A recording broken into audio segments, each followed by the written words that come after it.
नमस्कार दोस्तों, SMD channel के अंदर आपका बहुत बहुत स्वागत है। दोस्तों, इस वीडियो के अंदर हम बात करेंगे टाटा कम्युनिकेशन कंपनी के स्टॉक के बारे में।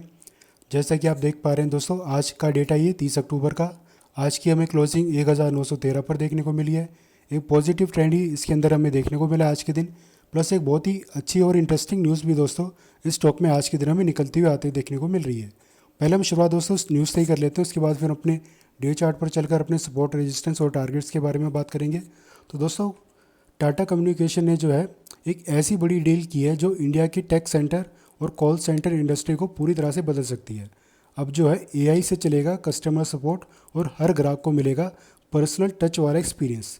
दोस्तों, बहुत ही इंटरेस्टिंग खबर है। और जो ये कॉन्ट्रैक्ट जो उन्होंने साइन कराई है, NICE नाम की कंपनी है जिसके साथ मिलकर ये स्ट्रेटेजिक पार्टनरशिप इन दोनों ने मिलकर करी है। और बहुत ही इंटरेस्टिंग है दोस्तों अपने आप में। इस तरीके की कोई खबर अभी तक हमें, चाहे इंडिया का मार्केट हो चाहे यूएस का मार्केट हो, ऐसी कोई खबर निकल कर नहीं आई कभी भी कि कॉल सेंटर का जो डिपार्टमेंट होता है वहाँ पर जो एआई अब बातचीत करेगा लोगों से, अपने ग्राहकों से, और उनको सोल्यूशन प्रोवाइड करवाएगा। तो बहुत ही इंटरेस्टिंग खबर है दोस्तों। तो आने वाले टाइम में डेफिनेटली इस न्यूज़ का जो है स्टॉक पर कुछ अच्छा और पॉजिटिव इम्पैक्ट देखने को मिलेगा। अब जरा इसके हम डे चार्ट पर चलते हैं दोस्तों। खबर तो हमने देख ली है, ये बड़ी ही इंटरेस्टिंग न्यूज़ है, बहुत ही अच्छी न्यूज़ मानी जाएगी दोस्तों, क्योंकि टाटा कम्युनिकेशन दोस्तों अच्छा खासा एक ब्रांड भी है। और जैसा कि अब आप डे चार्ट पर देख पा रहे हो दोस्तों, हमने इस वक्त मंथली चार्ट ओपन कर रखा है। हमने पहले भी दोस्तों इन सपोर्ट और रेजिस्टेंस के बारे में बात करी थी। 1867 और 2155 दो ऊपर हमारे रेजिस्टेंस लेवल है जो कि सेलिंग जोन भी है। नीचे में सपोर्ट है हमारा 1540 और 1313। ये दो हमारे इंपॉर्टेंट सपोर्ट लेवल यानी कि डिमांड रेंज है फिलहाल के लिए। और दोस्तों, जैसा कि मंथली चार्ट पर हम देख पा रहे हैं, पहले रेजिस्टेंस का सक्सेसफुली ब्रेकआउट हो चुका है। और अगर हम इसको डे चार्ट पर कन्वर्ट करें, डे चार्ट पर चलकर अगर हम देखें तो आप देख सकते हैं दोस्तों, रेजिस्टेंस का सिर्फ ब्रेकआउट नहीं हुआ, अब ये धीरे धीरे हमें सपोर्ट भी देने का काम कर रहा है। यानी कि 1867 का जो हमारा रेजिस्टेंस था, अब ये कहीं ना कहीं एक सपोर्ट में कन्वर्ट हो चुका है। और जो अगर आप डे चार्ट पर 23 और 24 तारीख की जो दोस्तों ये कैंडल्स यहाँ पर आप देख पा रहे हो, तो इन कैंडल्स के अगर हम कंबाइन करते हैं तो एक बुलिश हरामी कैंडलस्टिक पैटर्न भी यहाँ पर हमें बनता हुआ देखने को मिल रहा है। और डे चार्ट के ऊपर दोस्तों जब भी कोई कैंडलस्टिक बनता है तो उसकी एक्यूरेसी 70% तक हमें मोस्टली देखने को मिल जाती है।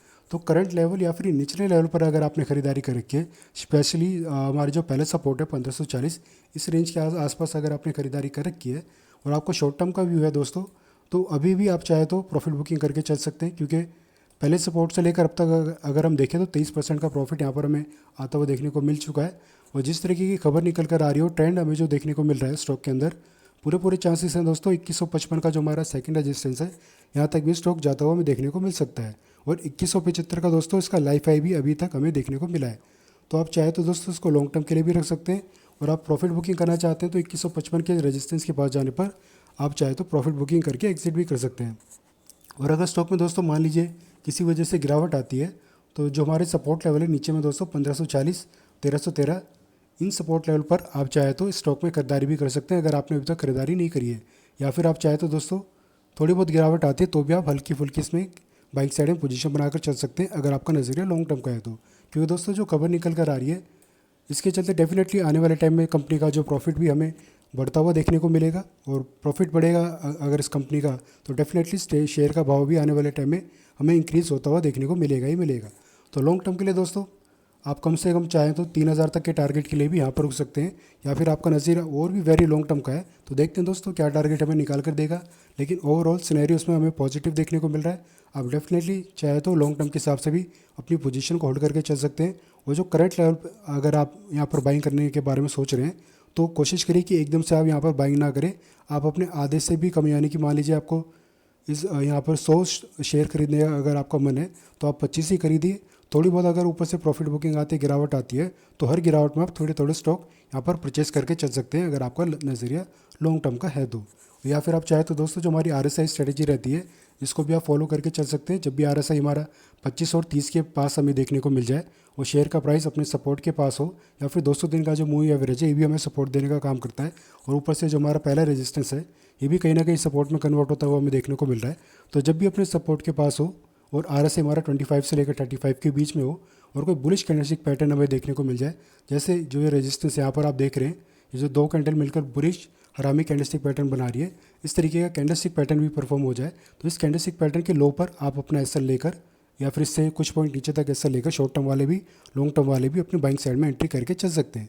लेकिन लॉन्ग टर्म वाले अपना एसएल थोड़ा सा दूर लेकर चले तो ज़्यादा अच्छा रहेगा दोस्तों, या फिर अवॉइड भी करके चल सकते हैं। तो दोस्तों ये स्ट्रैटेजी रहेगी यहाँ पर बाइंग साइड में जाने के लिए। और मुझे उम्मीद है जो भी यहाँ पर मैंने आपको जानकारी देने की कोशिश करी है, अगर आपको अच्छी लगी हो, यूज़फुल लगी हो, तो वीडियो को लाइक करना, चैनल को सब्सक्राइब करना। धन्यवाद।